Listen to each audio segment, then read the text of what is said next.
Hey everybody, it's Mike DeShazer here at our offices at Proof Suite in Korea, and today I want to talk about scaling Ethereum. So, as you know, Ethereum, the main network, can only process about 7 to 15 transactions per second.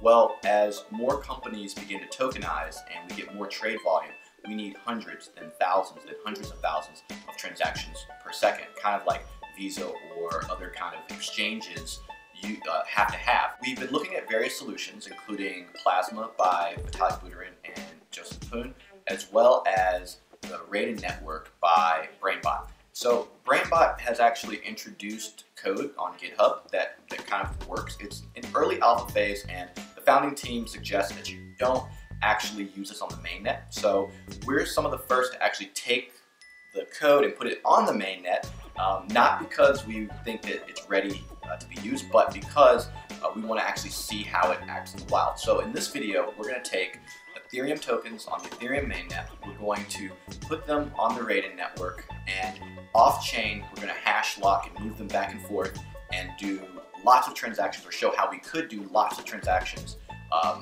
over time in this upcoming video. And we know that there's a lot of videos out there that kind of talk about the theoretical aspects of this is what it could look like, but we wanted to actually show what it actually looks like so that you can check out what it looks like when tokens are locked on the Ethereum mainnet, and then when they're closed and settled at the end of it. And then we're going to show you what happens in between. Now, there isn't really a nice UI to go along with this. This is all kind of happening in the console, so we won't try to bore you with the ultra technical aspects of this, but we will show part of that. So we hope you enjoy this video, and we hope that this kind of helps move the conversation forward about off-chain scaling. We're not saying Raiden is the best solution, but we need to stay on top of all of the technologies that are trying to scale Ethereum in order to find the best one. This is one of the only options out there now that you can even kind of really test. So we're really excited to play with it.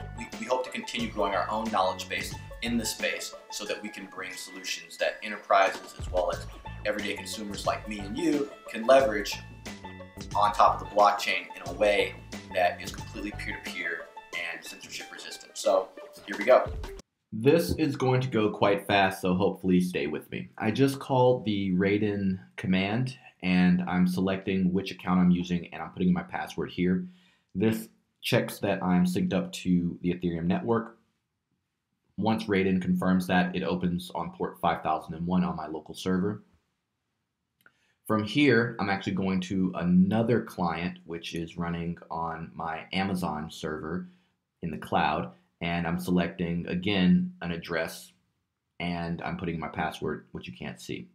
That then checks that I'm synchronized there with the Ethereum network, and once I do that, I will create a curl request. I know this is moving fast, but this is just how it's going to have to go to put this in a small piece of YouTube video.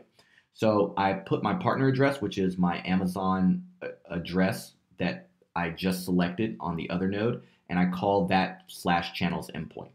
What that does is creates several transactions on the blockchain, about 3 of them, and that sets up my Raiden network through the Raiden contracts.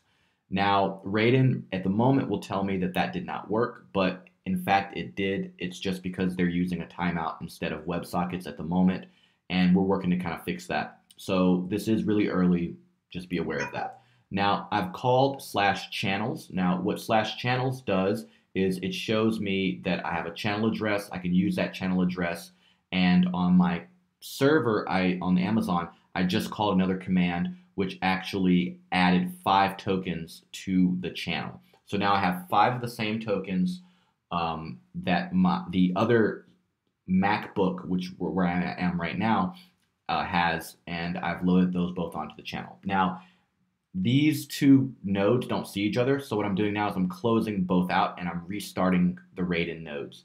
So when I restart the Raiden nodes, then they will be able to see the current balances. Like I said, Raiden is new, so you kind of have to do this. Now, I know this might be hard to keep up with, and I'm moving really fast, but like I said, this is the best way to show all this in a very short period of time. I'm selecting which account on the node that I want to use again, and again, Raiden is checking that I'm synced up. From here, I'm actually going to initiate a transfer. If you look way down, you'll see API/transfers. I'm sending one to my my Amazon server, which is just a Raiden node. It's my peer, and I'm referencing the contract address of the token. So as you can see over there, I just move the screen over and you can see message received, and message received, it almost got it instantly. It shows that I just performed a transaction and I sent over one token. So this is where the magic happens. I can essentially just keep pounding this, sending token after token after token after token, and all of this happens completely off chain without having to actually communicate with the Ethereum network, meaning that there are no fees, which is really good. The only problem, of course, is that you can't track it on the blockchain, but what we're doing here is we're doing something called hash locking, which means that at the end of this, there's a special kind of secret that the smart contract can recognize to be able to say that all of this happened correctly. And the tokens that I put in escrow when I initiated that first transaction will then be released according to what happens off chain right now. So I'm transferring tokens back and forth. I'm switching between the client. When you see down there Nimble 6000, that is my client server. And then if you see this particular screen, I know it's kind of hard to tell, but this is my Amazon server / Raiden client. And I'm just basically sending one over, and I'll go back and I'll see that the number just moved from 11 to 12. Now you'll probably wonder what all that clutter is between all of that. And the simple fact of the matter is I have a bunch of channels open with a bunch of different other clients, because that's kind of how you would run this thing. You'd be trading on one network and trading on another network, or channel rather, at the same time. And I'm just moving tokens back and forth between these different channels and checking as things change. So transactions move really fast. I just did a few transactions there, and I can then call the /channels endpoint and see what my balance is. And this is actually happening on my local server there in that screen. So I do this again and again and again, and eventually I'll end up back with a balance of 7. Now I have 7 tokens on my local, and on my Raiden network that's in the cloud, I have 5 tokens, as you can see there. Now it's time to actually close this whole thing out. I've done a bunch of transfers. Technically, I could have done hundreds or thousands of transfers within a few minutes. And I'll take that channel address that's highlighted, and I'll craft a transaction. I'll paste it in here. As you can see at the end of that endpoint, I put the channel address, and I call the close channel endpoint that communicates with the blockchain, as you just saw there on Etherscan. The Etherscan visual was to show that. And then now I'm back on my client. I call the settle endpoint, and this actually happened 10 blocks after, because I had a lock-in.